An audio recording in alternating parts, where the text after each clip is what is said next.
हिमाचल प्रदेश के पूर्ण राज्यत्व दिवस की पूर्ण संध्या पर मुख्यमंत्री ठाकुर सुखविंदर सिंह सुक्खू प्रदेश की जनता के नाम विशेष संदेश देंगे। ये संदेश 24 जनवरी 2026 को प्रसारित किया जाएगा। मुख्यमंत्री का यह संदेश दूरदर्शन केंद्र शिमला से शाम 7:30 पर और आकाशवाणी शिमला से रात 8 बजे पूरे प्रदेश में एक साथ प्रसारित किया जाएगा। आकाशवाणी का ये प्रसारण FM शिमला, FM धर्मशाला, FM हमीरपुर सहित प्रदेश के सभी आकाशवाणी केंद्रों पर सुना जा सकेगा।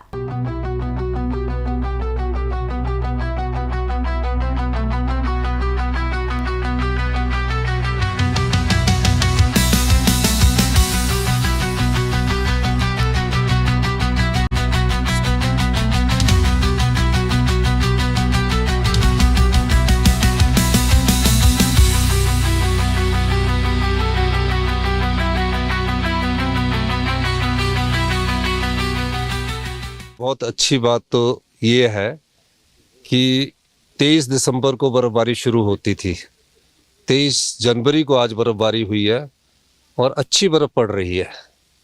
हमारे बागबानों को इससे राहत मिलेगी, हमारे किसानों को इससे राहत मिलेगी और निश्चित रूप से हमारे पर्यावरण को भी इससे राहत मिलेगी। मेरा ये मानना है कि जो क्लाइमेट चेंज के कारण कहीं ना कहीं मौसम में बदलाव आया है और इस बदलाव का हमने साइंटिफिक अध्ययन करने की बात अधिकारियों से की है और इस मामले में अधिकारी और साइंटिस्ट बैठकर आगे किस प्रकार हमारे प्रदेश में जब से आपदा आ रही है उन सब का अध्ययन कर रहे हैं। चाहूँगा कि पर्यटक आए, बर्फबारी का लुत्फ उठाए और निश्चित रूप से ये बर्फबारी का लुत्फ उठाने के लिए बड़ी संख्या में पर्यटक आना भी चाहते हैं और हमारे को उसका टूरिस्ट सीजन का भी हमको इसका फायदा मिलेगा। जयराम ठाकुर जी का बयान आ रहा था और अखबार में भी देख रहा था कि एक मंत्री के खिलाफ सरकार ने विजिलेंस इंक्वायरी की बात की है। मैं स्पष्ट कह देना चाहता हूं कि जब से हमारी सरकार आई है अभी तक हमने किसी भी मंत्री के खिलाफ और भारतीय जनता पार्टी के भी किसी मंत्री के खिलाफ कोई इंक्वायरी नहीं की गई है। और ये चिट्ठियाँ आती है कई प्रकार से, बीजेपी के समय में भी आती है, बीजेपी के मंत्रियों के खिलाफ भी हमारे पास चिट्ठियां आती है, उसी तरह मेरे खिलाफ भी चिट्ठियां आती है, उप मुख्यमंत्री के खिलाफ भी चिट्ठियां आती है, जिसमें कई प्रकार की बातें की होती है, जिसमें गवर्नर से एड्रेस की होती है, गवर्नर से मार्क होकर आती है, प्रेसिडेंट ऑफ इंडिया से मार्क होकर आती है। तो इन चिट्ठियों की एक प्रक्रिया है, उन चिट्ठियों की प्रक्रिया को मेरे पास लाया जाता है और उसको फिर हम फाइल कर देते हैं। मतलब कई लोग हैं यहाँ जो तथ्यहीन आरोप लगाते हैं। जयराम ठाकुर जी के खिलाफ भी आरोप लगाए गए थे, हमने उस चिट्ठी को भी फाइल किया है। उसी तरह उप मुख्यमंत्री के खिलाफ भी किसी ने लिखा, मुख्यमंत्री के खिलाफ भी किसी ने लिखा, मंत्रियों के खिलाफ भी लिखा। तो इसका मतलब ये नहीं कि सबकी इंक्वायरी होती है। कोई तर्क के साथ आए, कोई एफिडेविट सबमिट करे तब तो बात होती है। कोई किसी की ट्रांसफर से नाराज हो जाता है तो आरोप लगा देता है। तो ये एक निरंतर प्रक्रिया है, ये सरकारों में चलती आ रही है, मेरे समय से नहीं है।